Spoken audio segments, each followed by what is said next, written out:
Now let's talk about choking. If your baby is choking, you first need to identify if the child is awake and alert. If your child is crying or it falls unconscious, dial 911. Then try to open your mouth.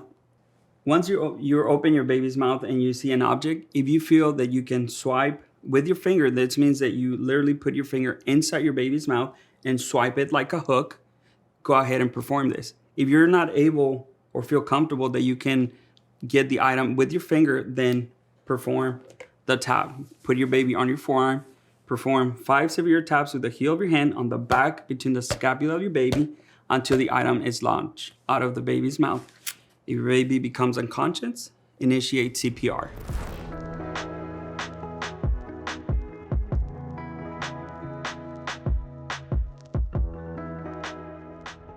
So I can tell you a personal story of mine. I was with a couple of friends in my friend's house. We were playing poker. One of my friends, he, without realizing, he actually took the tap off his drink. So the cap, the metal piece, and just left it there. So he had a toddler at that time. Toddler decides to wander like most toddlers do. Toddlers and infants, they take the world in through their mouth more than anything. So a couple of seconds, we didn't realize it. She actually had grabbed the tap and put it in her mouth. And it wasn't until a couple of seconds later, we kind of saw her struggling a little bit. What's really bad about this story is you realize how essential CPR or learning basic life support is to help anyone. So nobody of my friends knew what to do. They all looked at me.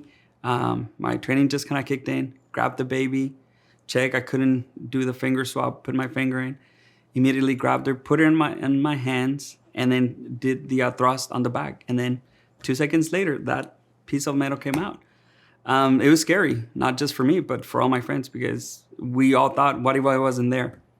So they wanted to do hand-leg maneuver, and so they could actually hurt the baby a little bit more if you didn't know what to do. So truly, learning CPR can be the difference between life and death in those situations. But I've also heard of ugly stories of kids choking on batteries. So one of the things that we don't realize as parents is how many batteries we have, not just for our kids' toys, but for a lot of our electrical equipment. So those button batteries, it's one of those things that we don't realize how dangerous they are.